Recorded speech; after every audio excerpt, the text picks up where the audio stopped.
and gentlemen, boys and girls, children of all ages, welcome back to Go Giants episode 14. I'm your host, Mr. Mini Guy, and this is the Buccaneers postgame show. I'm going to try to upload this as fast as possible because I know I've been slacking off and uploading a lot. I'll be honest, I'm still running on rage because this is probably like 20 minutes after the game, so still pissed off at Daniel Jones for, being Daniel Jones again. We lose another game because of his poor decision making. But you know what? That's besides the point. Let me go ahead and get into this. In today's show, I will take you through the recap from the game, some statistics, and where we stand in the division, even though it's kind of obvious that we stand in 4th place. So without further ado, let's go ahead and get into it.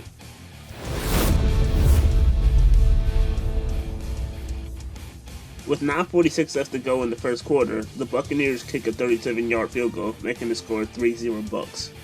With 4:15 left to go in the first quarter, Daniel Jones throws a pass to Dion Lewis, which he ends up catching, scoring, making a touchdown, making the score 3-7 Giants. With 1:50 left in the second quarter, Wayne Gallman runs the ball, powers through to the goal line, scoring a touchdown, making the score 14-3 Giants.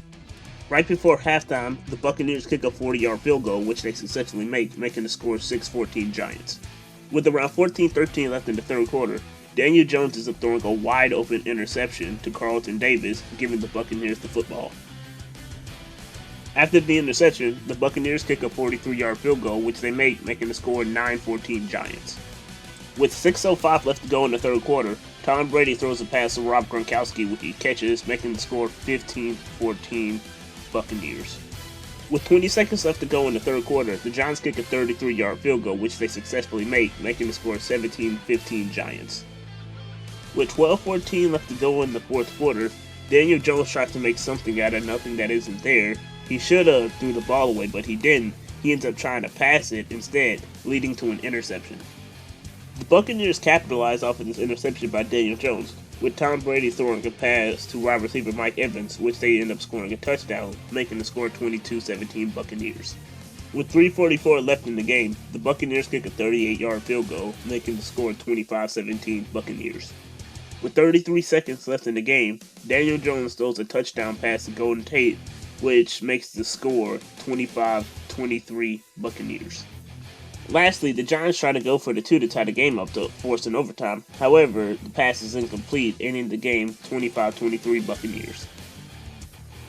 And once again, for the 7th time, or really 6th time since the 49ers game was really, really bad, the Giants have another heartbreaking loss, dropping them to 1-7. Yes, the Buccaneers are a good team. However, I really thought for a second, actually no I didn't, because as soon as they scored that touchdown, the second touchdown, making the score 14-3 I believe, I seen this already with the Eagles, I seen this already with the Cowboys. Yes, I did believe the Giants were going to win the game, but I didn't want to get my hopes up too terribly high, because we've seen this before, and obviously we know how it ends before, and it ends the same this time. And that's it for the recap. Now it's time to look at some statistics.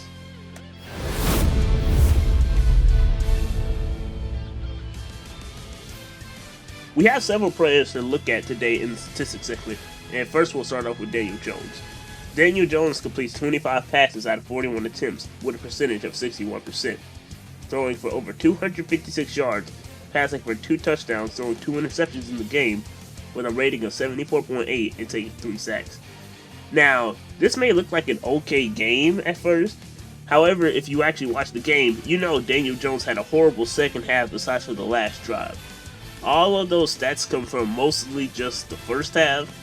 He played terribly in the second half. And once again, this is another example of the negatives outweighing the positives, as Daniel Jones had a pretty good game. However, those 2 interceptions that he threw, especially the second one, cost the Giants the game. A huge shout out to our running back Wayne Gallman, who played while Devontae Freeman was out.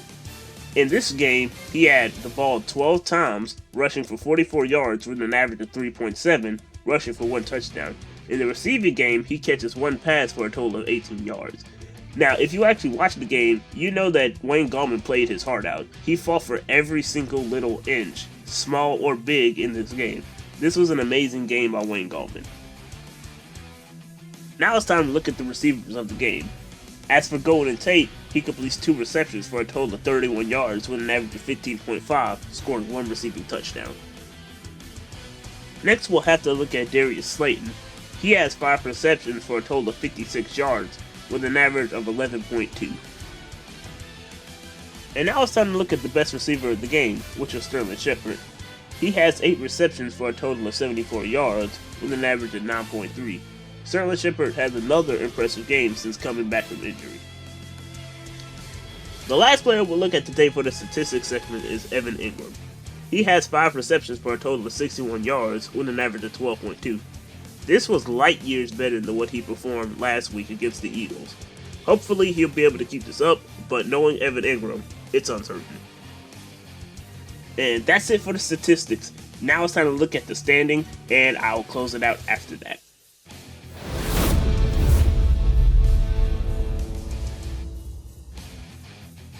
Looking at the standings for the NFC East, in first place are the Philadelphia Eagles with a 3-4-1 record. They won't play anybody next week as they have a bye week. After the bye week, however, they'll play against the New York Giants. In second place are the Washington Redskins with a 2-5 record. Their next game will be versus the Giants. In third place with a 2-6 record are the Dallas Cowboys, where their next game they'll stay in Arlington to play against the Pittsburgh Steelers. In fourth place with a 1-7 record is the New York Giants, where they'll have to travel to Washington.